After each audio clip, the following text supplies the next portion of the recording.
Ladies and gentlemen, the 45th and 47th President of the United States of America, Donald J. Trump.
Ladies and gentlemen, it is my honor to introduce this morning's commencement speaker, the 45th and 47th President of the United States, President Donald J. Trump.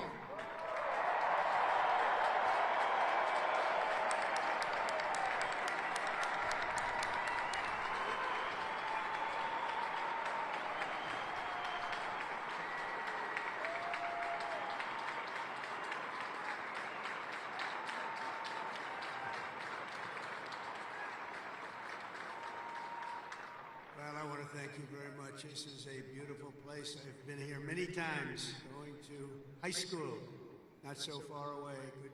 A good place, also a military academy. Not quite of this distinction, but it was a lot of fun for me. And I just want to say hello, cadets, and on behalf of our entire nation, let me begin by saying congratulations to the West Point class of 2025. You are winners, every single one of you. Thank you.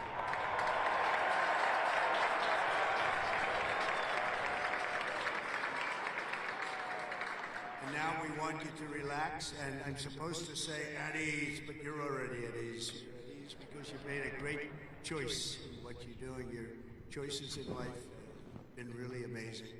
So this is a celebration, and let's have a little fun.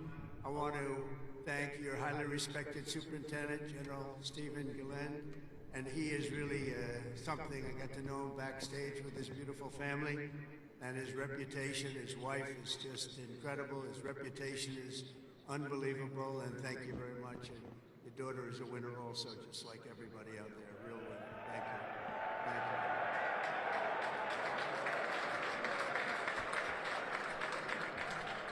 I also want to thank your Commandant General R.J. Garcia, Secretary of the Army Dan Driscoll, Army Chief of Staff General Randy George, Senator Ashley Moody, Representatives Steve Womack, Bill Heisinger, Pat Ryan, Mark Green, Keith Self, Acting U.S. Attorney Alina Haba, and very much just all of the friends. We have a lot of friends in the audience today, and I just want to thank them all for being here. We have a tremendous amount of my friends. They wanted to come up and they wanted to watch the ceremony, and they wanted to watch you much more so than me. So I just want to thank so many people here.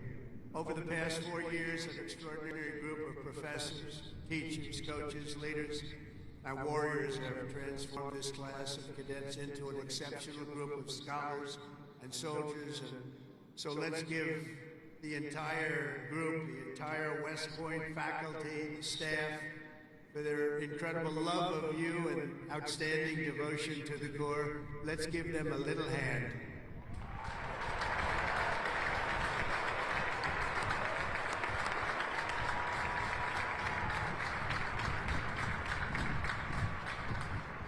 And importantly, we can't forget all of those people beaming with pride. Look at them in the audience. They're so proud. They're in the stands. So thank your parents, your grandparents, and family members who made this all possible for you. Thank you.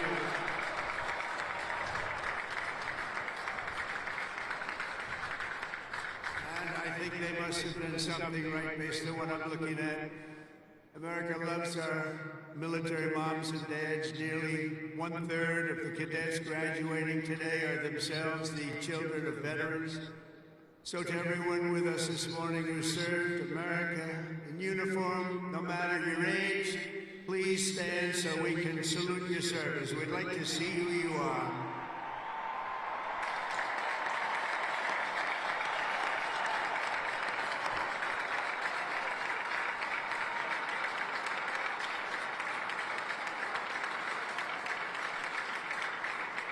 Congratulations. Great job. Every cadet on the field before me should savor this morning, because this is a day that you will never, ever forget. In a few moments, you will become graduates of the most elite and storied military academy in human history, and you will become officers in the greatest and most powerful army the world has ever known. And I know because I rebuilt that army, and I rebuilt the military.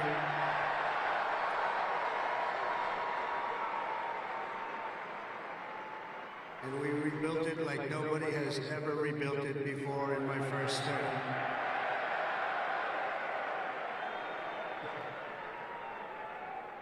Your experience here at West Point has been anything but easy.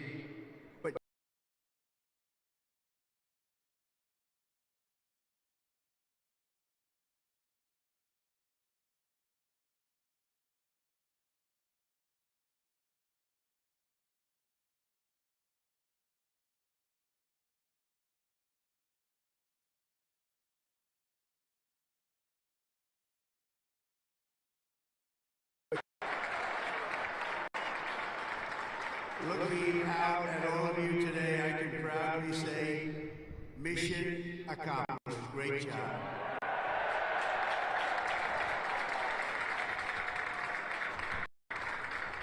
But now you have to go on. You have to forget that. Because now you have another. It's a sad thing, isn't it? You know, you can't rest on your laurels no matter what. You just have to keep going. You take a little day off and you go on because you have to have victory. victory after victory, and that's what you're going to have as you receive your commissions as second lieutenants. Each of you continues down the same hallowed path walked by titans and legends of U.S. military law, giants like Ulysses S. Grant, John Blackjack Pershing, Dwight David Eisenhower, the one and only Douglas MacArthur, old blood and guts George Patton, and Norman Schwarzkopf. Oh, great. So many more. They and countless other patriots before you have walked out of these halls and straight into history, and today you officially join those immortal heroes in a proud ranks of the long gray line. You know that term, so beautiful, the long gray line. Among the 1,000 cadets graduating today, 26 of you wear the prestigious Star Wreath, signifying the highest level of academic achievement. Please stand up, 26. Let's see if somebody stands who shouldn't be standing.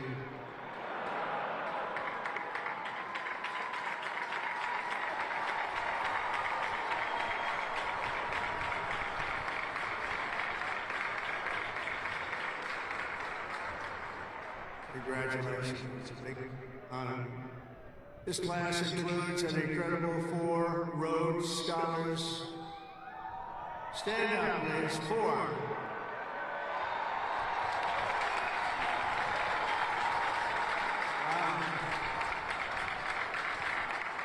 That's tied for the most of any West Point class since 1959. That's great for. Congratulations. Boy, oh boy, oh boy. I want to bring them right to the Oval Office. I don't want to have them go too far away from me. 8 cadets here today took on the challenge of designing their own hypersonic rocket. Oh, we can use you. Building them right now. You know, we had ours stolen. We are the designer of it. We had it stolen during the Obama administration. They stole it. You know who stole it? The Russians stole it. Something bad happened. But we're the designer of it. We're now building them, and lots of them. And earlier this year, they launched it into space, setting a world record for amateur rocketry. Can't get you in there fast enough. This class excelled not only mentally, but also physically last January when more than 1,000 cadets volunteered for an 18.5-mile march on a freezing winter night. Cadet Chris Verdugo completing the task in 2 hours and 30 minutes flat, smashing the international record for the competition by 13 minutes. Where is he? Where is he? Come up here. Come up here, Chris. Get up here. Come here. That's by 13 minutes. Come here, Chris.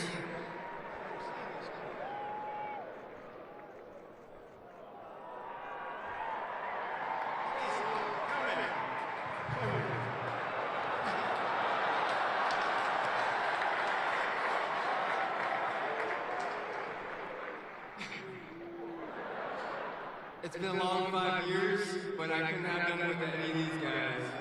Love you guys.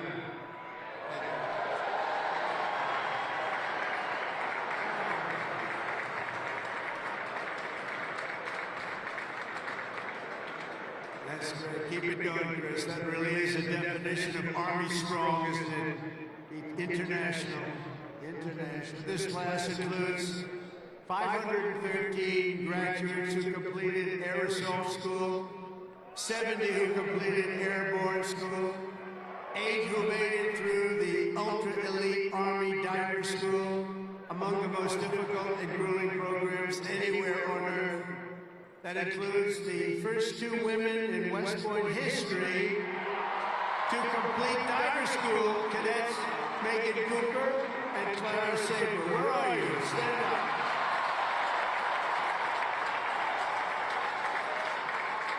Where are they?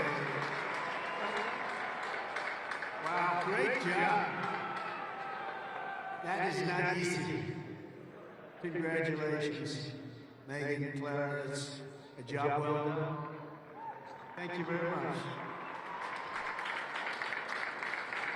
Some of you achieved a different kind of distinction here at the Academy, including 7 century men who completed 100 hours of marching for disciplinary, infraction. No, don't tell me I'm doing this. Oh, I'm so sorry. Would you like to stand up?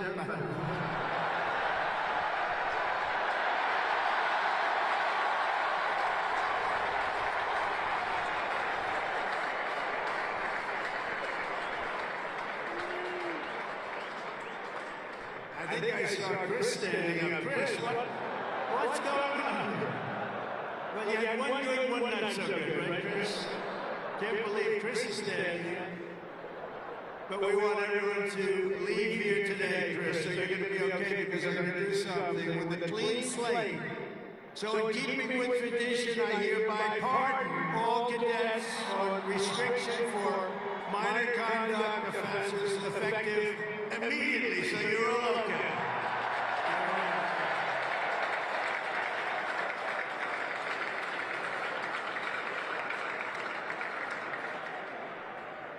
The class of 2025 is a lot to be proud of, including your first-rate athletes and athletics. You are something.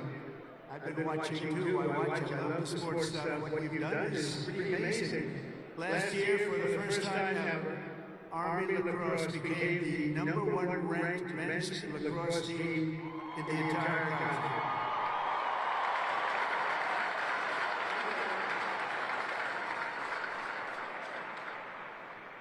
Those of you on the team, stand. That's a big honor. Stand.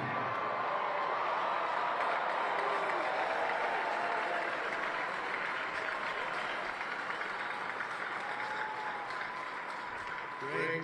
That's a tough sport, too. That's #1 in the country. Your sophomore year, Army football beat Navy 2017. And the next year, you did it again, beating Navy 17-11 and dominating Air Force 23-3.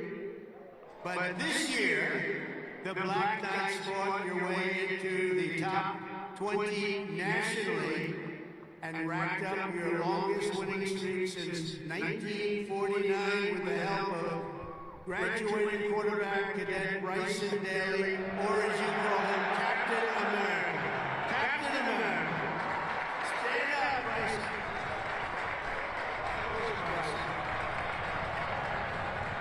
We gotta get him up here, right? Come on, Bryson.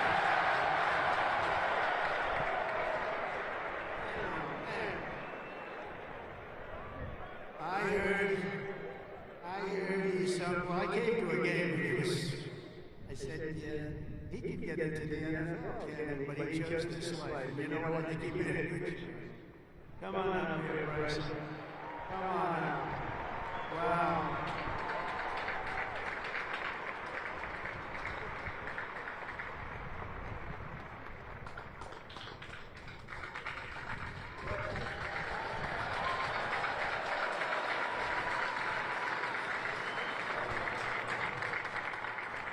Go Army football. Shout out the Hogs, H4. Can't wait to graduate. Love you guys.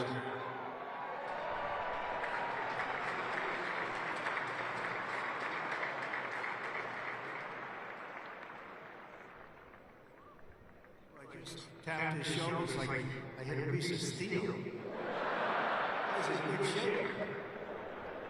There's a reason, you know? There's always a reason for success. Thank you, Bryson. At a time when other top college quarterbacks were thinking about going pro, Bryson's mind was on something else. As he told an interviewer earlier this year, I'm focused on my career as an infantry officer. That's what he wants to do. So Bryson, you did the right thing. That service at its finest. Thanks, Bryson. That's amazing. He's an amazing guy with an amazing team. Each of you on the field today is among the most talented members of your generation. You could have done anything you wanted. You could have gone anywhere. You could have any school, this is one of the hardest schools to get into. And writing your own ticket to top jobs on Wall Street or Silicon Valley wouldn't be bad, but I think what you're doing is better.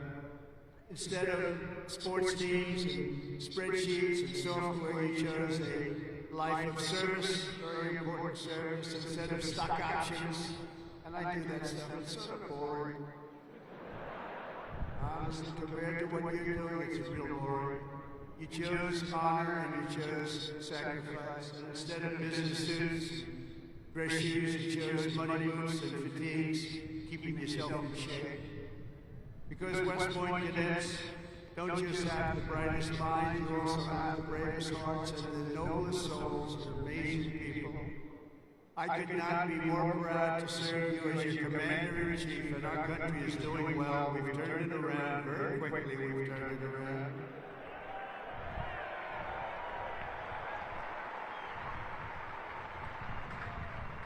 I just got back from the Middle East, and I was at, as you know, Saudi Arabia, Qatar, UAE, and I will tell you, they said, all three leaders, great leaders of those three nations, they all said the same thing. The United States of America is hotter now than we've ever seen it, and a year ago, it was as cold as it gets, and it's true. It's true. We have the hottest country in the world, and the whole world is talking about it. That's an honor for all of us. I cannot wait to see the glory that is still ahead. However, for the West Point class of 2025, and we're going to help you a lot because we're going to give you a nation as good or better than it ever was. That's what I promise you.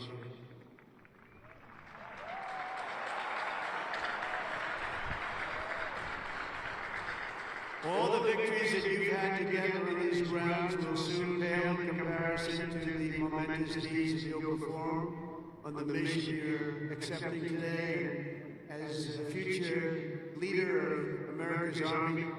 And we have that Army geared up. We have ordered, just $1 trillion military budget, General. You know that? $1 trillion. Some people say, could you cut it back? I said, I'm not cutting 10 cents. It's another thing we can cut. We can cut plenty of others, right, Dan? We can cut plenty of other things. We have a good man in here.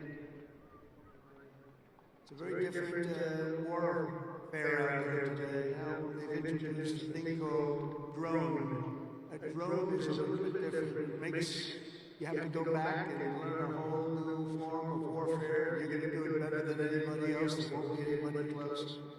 Generation after generation of men and women of the Army have done whatever it takes to defend our flag, pouring out their blood into the fields of battle all over the world. And all over the world you're respected like nobody is respected. Our soldiers have sprinted through storms of bullets, clouds of shrapnel, slogged through miles of dirt and oceans of sand, scaled towering cliffs of jagged rock. And time again, the American soldiers charged into the fires of hell and sent the devil racing in full retreat.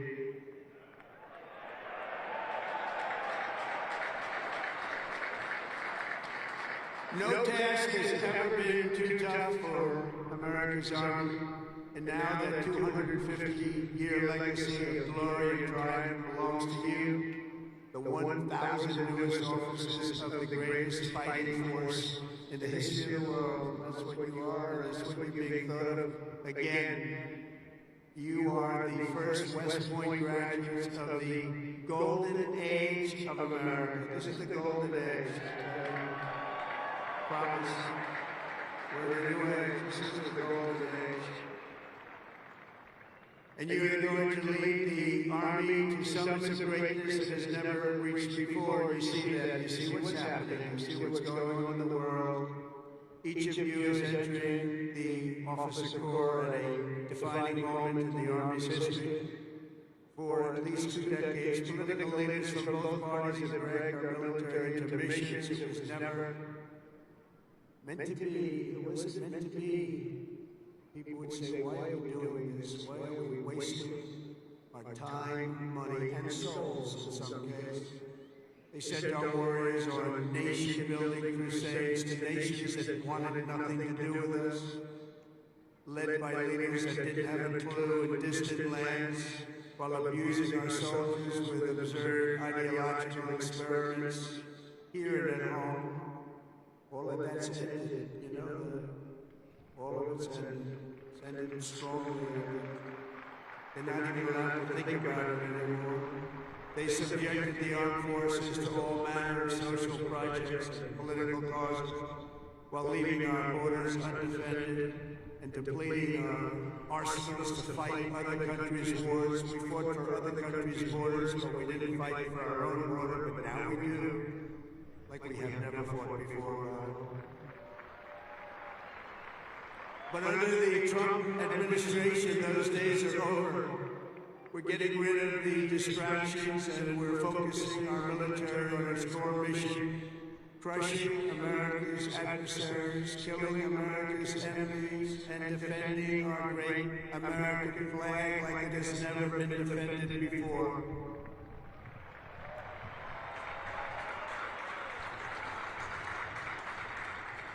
The job of the U.S. Armed Forces is not to host drag shows, to transform foreign cultures, but to spread democracy to everybody around the world at the point of a gun.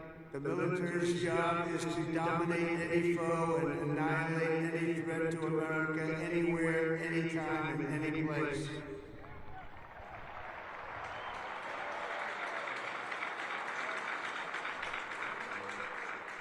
A big part of that job is to be respected again, and you are, as of right now, respected more than any army anywhere in the world, and that's happening, and I can tell you, you are respected like nobody can believe. As president, I am laser focused on our core national interests. My preference will always be to make peace and to seek partnership, even with countries where our differences may be profound. As you know, we're working on a lot of things right now. When I left office 4 years ago, we had no wars, we had no problems. We had nothing but success. We had the most incredible economy, the single greatest economy for a president in history. I think we're going to beat it this time by a lot, if you want to know. But we had something going on very special. But if the United States or its allies are ever threatened or attacked, the Army will obliterate our opponents with overwhelming strength and devastating force. That's why my administration has begun a colossal buildup of the United States Armed Forces. A buildup like we've never had before. Peace through strength. You know the term. I've used it a lot.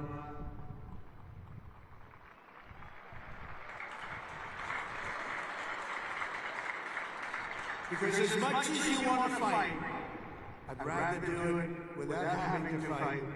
I just want to look at them and have them fold. That's happening. That's happening. And I've approved a $1 trillion investment, and that will be, again, the largest ever in the history of our country. And we are buying you new airplanes, brand new beautiful planes, redesigned planes, brand new planes, totally stealth planes. I hope they're stealth. I don't know, that whole stealth thing, I'm sort of wondering.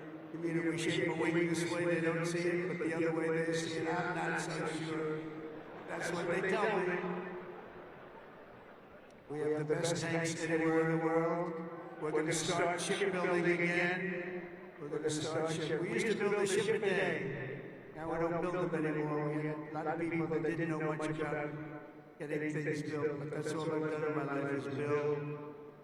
We're going to have the best missiles. We already did drones and much more. And early this week, I think you'll like this. I announced that we are officially building all in America, made in America, designed in America. We're the only ones that can do it because we're the only ones with the great technology.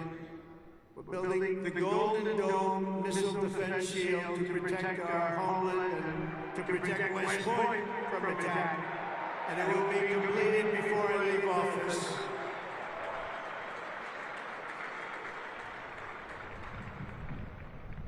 And you wouldn't think this, but our enemies are very unhappy about it. You've been hearing, you've been reading. Why are they doing that? Why? Well, we're doing it because we want to be around for a long time. That's why we're doing it. We're also restoring the fundamental principle that a central purpose of our military is to protect our own borders from invasion. Our country was invaded for the last 4 years, and they've allowed people to come into our country that shouldn't be here. Criminals walk in, no vetting, no checking, no nothing. Where are they coming from? And they were taking people out of prisons, they were taking gang members, they were taking the mentally insane and allowing them to come in, and we're getting them out of our country. We have no choice. We're getting them out and bringing them back where they came from. No choice. And it's not easy. It's not easy. But hopefully the courts will allow us to continue. You know, we had the greatest election victory. This was November 5th. We won the popular vote by millions of votes. We won all 7 swing states. We won everything. We won 2,750 districts against 505. 2,750 against 505.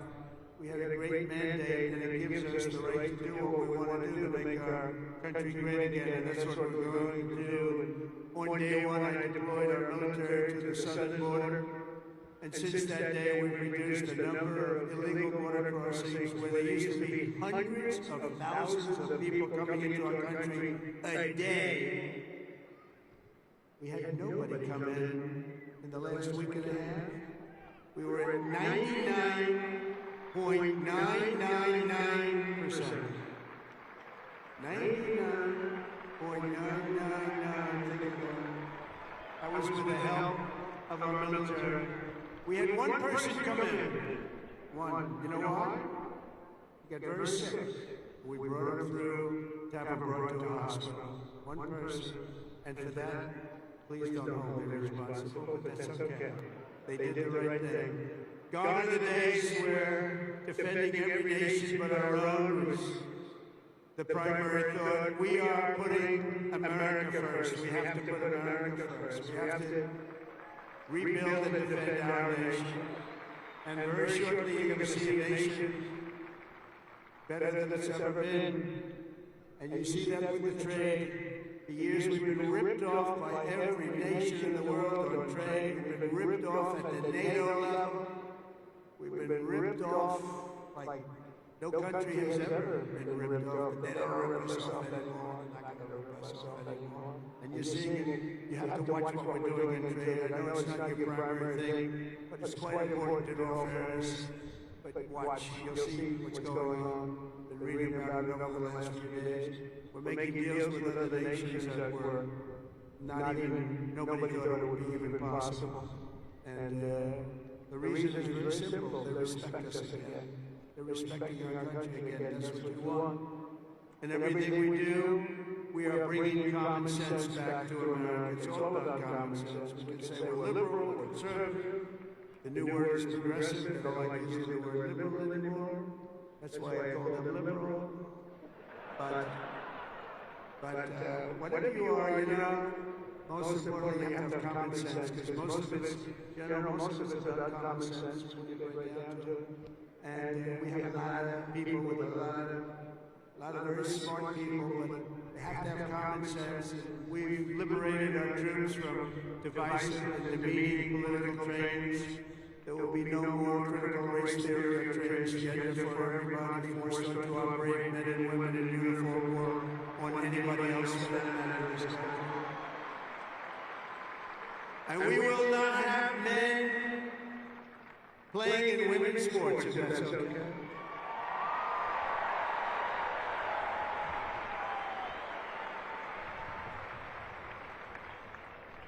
I mean, I wouldn't want to have to tackle, as an example, Bryson as a man, but I don't think a lot of women want to tackle him. I don't think so. How crazy is it? Men playing in women's sports, how crazy is it?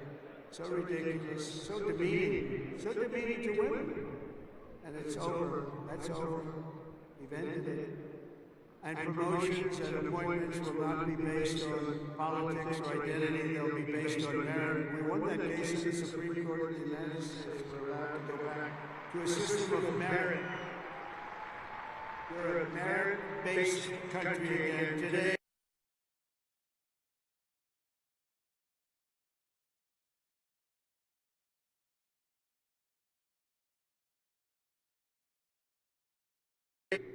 Recruiting shortfalls. And just last year was the worst of all. The last year of the Biden administration.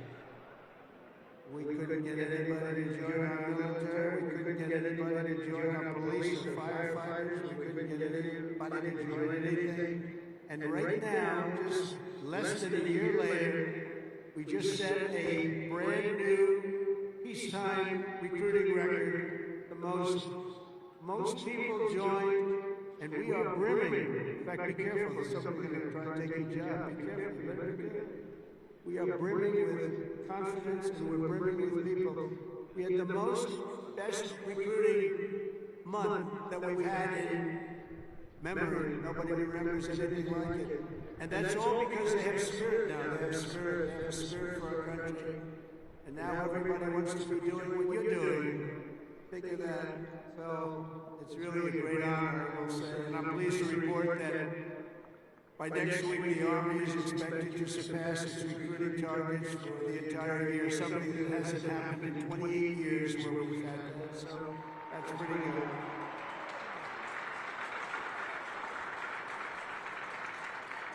And it's nice to know that you're doing something that everybody wants to do, isn't it? Really nice. I hated to hear that. During the campaign, I was hearing that couldn't get people to enlist, but now we're getting people. It's sad because we're telling so many people, I'm sorry, we can't do it. My administration is doing everything possible to forge the most powerful military ever built. But ultimately, the task of keeping America strong and safe for the years ahead is going to belong to you. Among you are the lieutenants, majors, colonels, and generals who will lead the Army for the next 10, 20, 30, and even 40 years. So as Commander-in-Chief, let me offer a few words of advice as you begin your Army careers. And I thought I'd do this, and I can make this to a civilian audience or to a military audience. It's pretty much the same. And I did this recently at Ohio State, and they really liked it. I gave them a little advice as to what I see for what you want to do, and some tips. And first of all, and you've already done it, different from civilians that are making their decision right now. You've already made your decision. I love your decision. You have to do what you love. You have to do what you love. If you don't love it, you'll never be successful at it. And you've done this, and you really, many of you in the audience, many of you that have graduated, you come from military backgrounds, or you love the military, it's what you want to do, it's what you want to talk about. One thing I see about people that love the military, that's all they want to talk about. I'll be out to dinner, generals, if they love their job, usually the only good ones are the ones who want to talk about it all the time. But if they talk, that's what they want to talk about. I really, very rarely see somebody who's successful that doesn't love what he or she does. You have to love what you do. In your case, the military is what you chose, and I'll tell you what, you cannot go wrong. You're going to see it too. You're going to love it more and more with time. You know, I work all the time. That's all I do is I work. Whether it's politically or before that, I was a very good businessman, in case you haven't heard, really good. But I was good because I loved it. I loved it. I learned from my father a little bit. My father was a happy guy, and all he did was work. He'd work Saturdays, Sundays, he'd work all the time, and he was a happy guy, just loved life. And I learned that. I said, you know, it makes him happy. I've seen other people that never work, and they're not happy.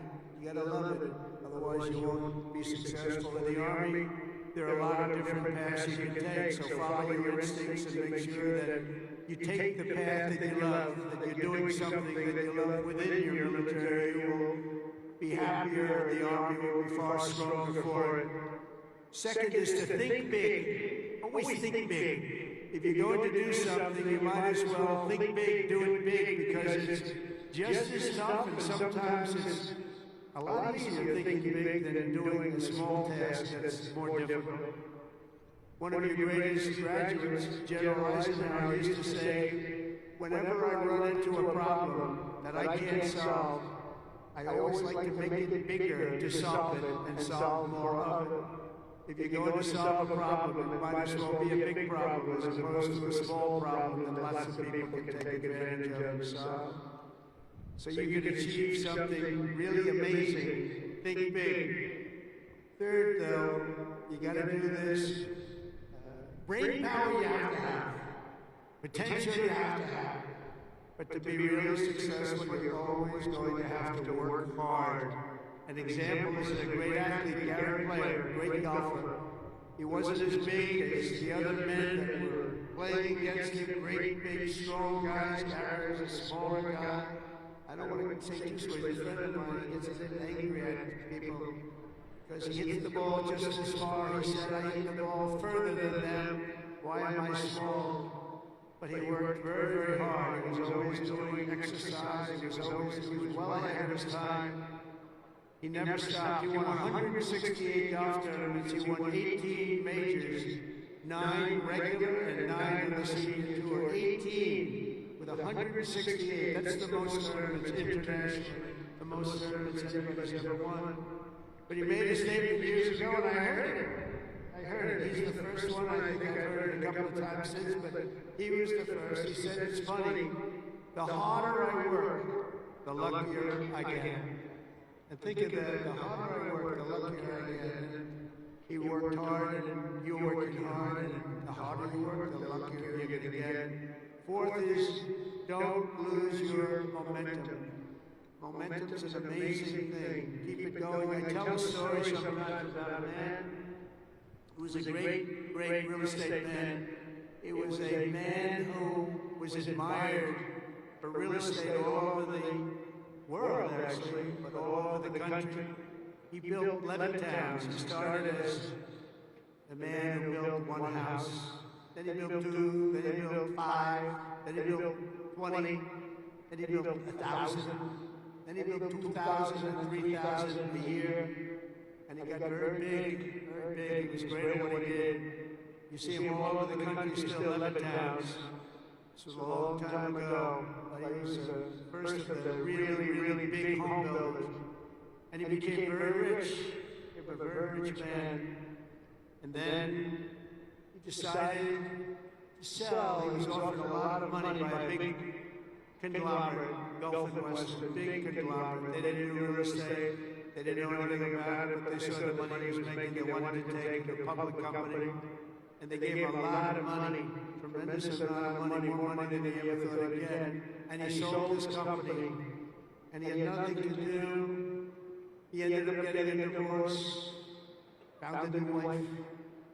Could you say a trophy wife? I guess we could say a trophy wife. It didn't work out too well.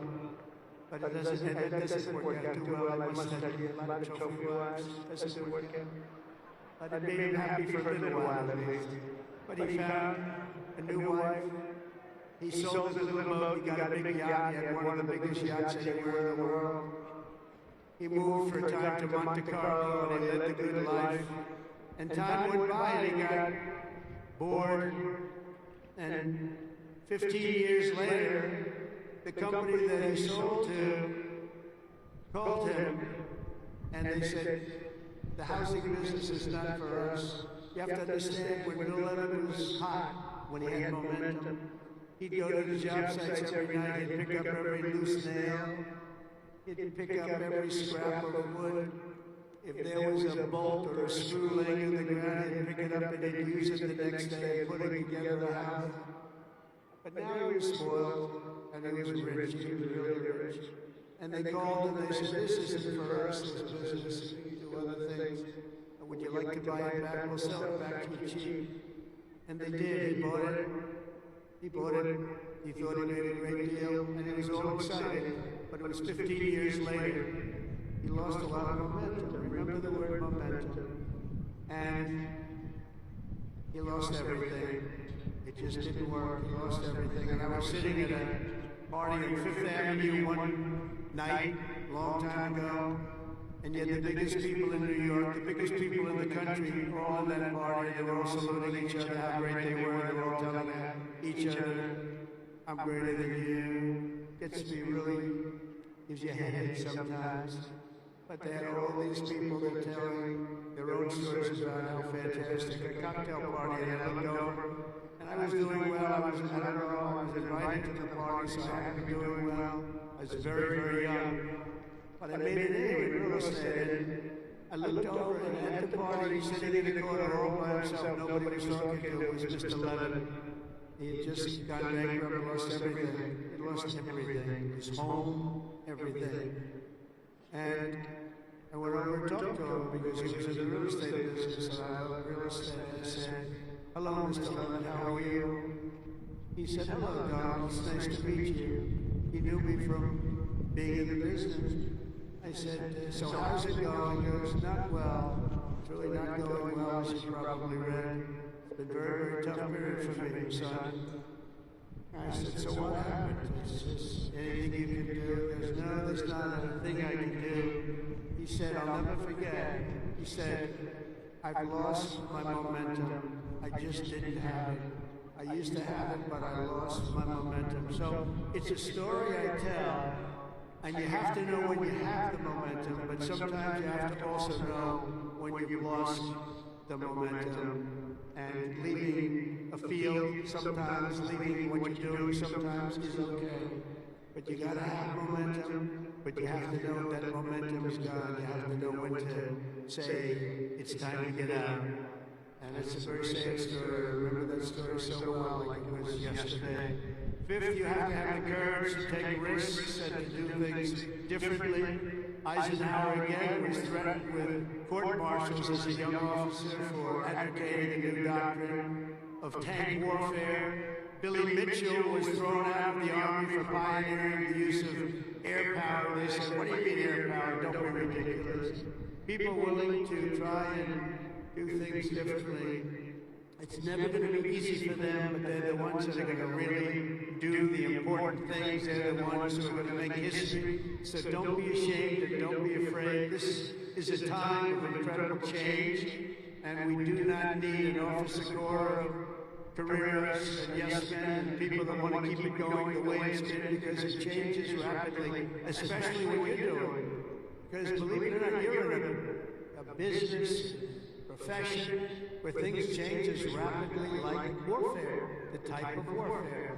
Unfortunately, we're getting to see it with Russia and Ukraine, and we're studying it, and it's a very terrible thing to study, but we're seeing the different forms of warfare. We're seeing the drones that are coming down at angles, with speed and with precision. We've never seen anything like it. Never seen anything like it, and we're learning from it. But your profession changes very rapidly. You've got to be at the top of it. You've got to be right at the head of the needle. We need patriots with guts and vision and backbone who take personal risks to ensure that America wins every single time. We want to win our battles. You know, I defeated ISIS in 3 weeks. They told me it would take 5 years. And the general that did it, you know that story, was named Raisin Cane. His name is Dan Cane, but his nickname was Raisin Cane. I said, your name is Raisin Cane. I love that. Is that a nickname? That's what they call me, sir. I love you, General. I think you're the guy I'm looking for. I want to know a guy named Raisin Cane. He is now the head of the Joint Chiefs of Staff, and he's a highly respected man. And we defeated, think of it, ISIS. They said, how long in Washington? Sir, it will take 4 years to defeat them, maybe 5. And maybe we won't, because they're all over the place. And then I met a man that said we could do it in 3 weeks, and he did it in 3 weeks. And that's why he's the head of the Joint Chiefs of Staff right now. And we did things that nobody thought were possible. We've had great military success. When you have the right leader and you have the right people, we have the right people, you can have tremendous success. Sixth, never lose your faith in America and the American people, because they're always going to be there for you. I went through a very tough time with some very radicalized, sick people. And I say I was investigated more than the great, late Alphonse Capone. Alphonse Capone was a monster. He was a very hardened criminal. I went through more investigations than Alphonse Capone, and now I'm talking to you as president. Can you believe this? Can you believe it? So you gotta fight hard, you gotta never give up, and don't let bad people take you down. You gotta take them down. A lot of bad people out there. Those people, you have to figure it out. But you also have a lot of great people. Finally, hold on to your culture and your traditions, because that's what makes something really great. And that's what's made the Army great. The culture and the tradition. Whether we're talking about a battalion, a business, a sports team, or even a nation, history has shown that in many ways culture is destiny. So do not let anyone destroy the culture of winning. You have to win. Winning is a beautiful thing. Losing, not for us. Not for us. Not for everybody here. If it was, you wouldn't be here.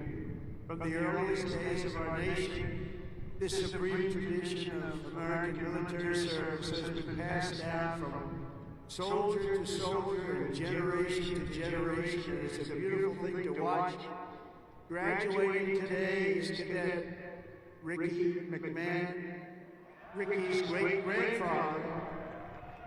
Stand up wherever you are, Ricky, you're gonna like this. Ricky's great-grandfather served in World War I. His grandfather served in World War II. And his uncle, father, and mother all graduated from West Point. Where is Ricky?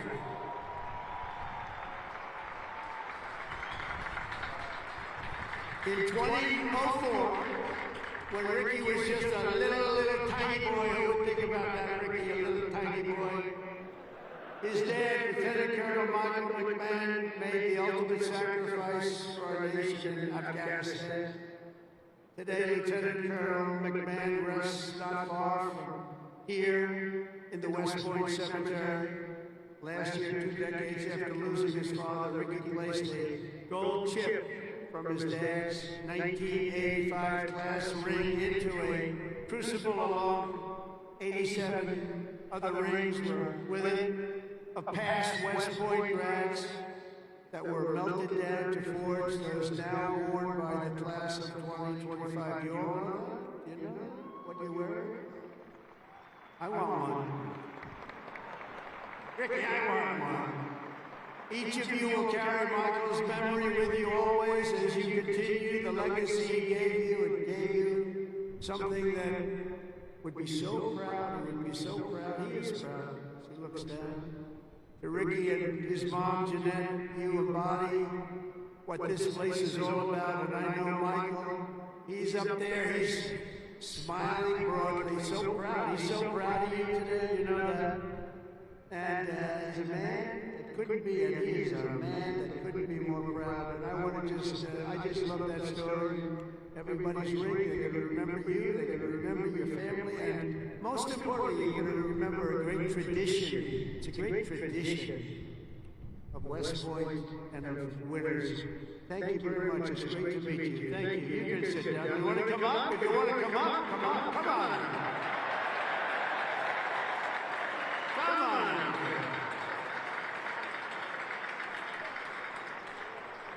That's nice. Yeah, handsome guy. They're all good looking here. I don't know what's going on. The whole crowd is beautiful. Thank you very much.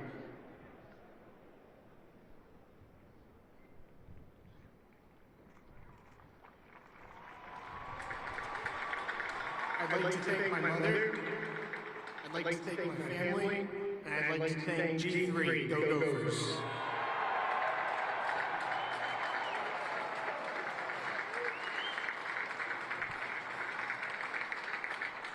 These are good-looking people, I'll tell you. General, what's going on? Look like all a bunch of male models. I can't stand it.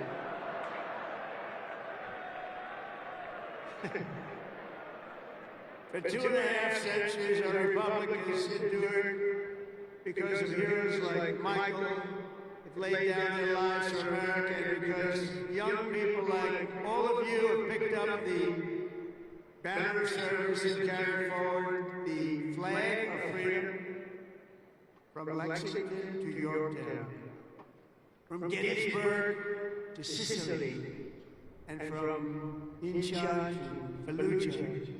America has been won and saved by an unbroken chain of soldiers and patriots who ran to the sound of the guns, leapt into the maw of battle, and charged into the crucible of fire to seize the crown of victory, no matter the odds, no matter the cost, no matter the danger. All over the world, our soldiers have made sacred the ground where they shed their blood, showed their valor. From Seminary Ridge to San Juan Hill, Bellawood, Omaha Beach, Leyte Gulf, Ardennes Forest, Chosen Reservoir, all over, and even a place called Pork Chop Hill. And in all of those battles and so many more, some of the best, brightest, and bravest have come from right here at the U.S. Military Academy at West Point, one of the great fabled places anywhere in the world. America's Army has never failed us, and with leaders like the West Point class of 2025, the Army will never fail. We will never let you down.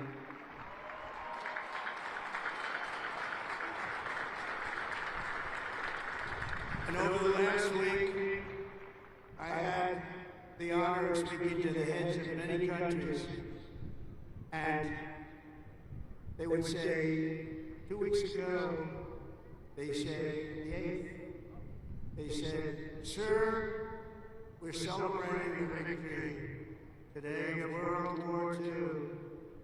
And I said, "Wow, that's nice." And I'd call another one, unrelated, "Sir, we're celebrating the victory of World War II." And I called out President of France or something, also unrelated. He said, "Sir, we're celebrating our victory over World War II." I said, "Whoa, what happened here?" We helped them a lot. And I had this. Russia talked to Putin about ending that terrible war that's going on. And he said they're having a big victory march. And they did lose, in all fairness, 51 million people. But they were all celebrating. The only country that wasn't celebrating was the United States of America. And I said, "Isn't it amazing? We were the ones that won the war. And we were helped. We were helped. In some cases, we had to help them. But we were helped by some of the nations. And we were strongly helped by a couple of them. But every one of them was celebrating. They had Victory Day. They called it Victory Day in Europe, Victory Day all over. And we weren't even thought about. Nobody had a Victory Day. And so I named that special day and another special day from now on as a holiday, but a holiday where we work. Because we don't have enough days. We're going to be having so many holidays, we're not going to be able to work anymore. But I named it for World War II, and a separate day in November, as you know, for World War I. I said, you know, all these countries that participated in the war are celebrating, but the greatest country of them all, and the country that won the war, nobody even talked about. And so we're going to be talking about it too from now on. And I think you'll appreciate it. We won the First World War, we won the Second World War, and you know where we won them from? Right here at West Point. West Point won the war. You won 2 world wars, and plenty of other things. But you won't think of it. We don't want to have a 3rd World War. But we won the First World War, we won the Second World War right here from West Point. And that's something. And we're going to be talking about it. You know, they can talk about it. And in some cases, as you know, they didn't do too much to help. They were ground down. But they were celebrating victory. No, we're going to celebrate victory because we're the ones that won that war. Standing before you today, I know that you will never stop. You will never quit. You will never yield. You will never tire. You will never, ever, ever surrender. Never give up. Remember that. Never give up. It's another little factor I could have had. Never, ever give up. Raise your right hand. I pledge I will never, ever give up. You can never give up. You can never give up. If you do, you're not going to be successful because you'll go through things that will be bad. You can have great moments, you can have bad moments. You can never give up. Through every challenge and every battle, you'll stand strong, you'll work hard, you'll stay tough, and you will fight, fight, fight, and win, win, win.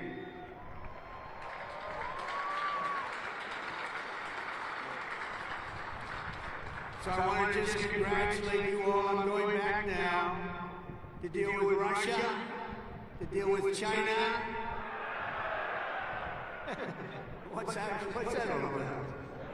That's a bitch. And to get you lots of victories. So we're going to keep winning. This country is going to keep winning, and with you, the job is easy. I want to thank you all. Congratulations to the class of 2025. God bless you all. Incredible people. Thank you very much, everybody.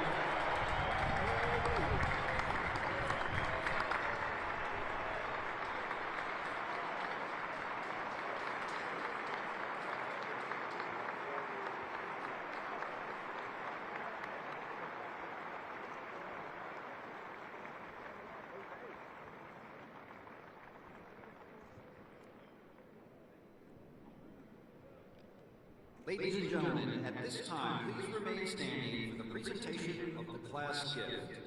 The class president, Cadet Catherine LaRue, will present a panoramic photo of the class of 2025 to the president.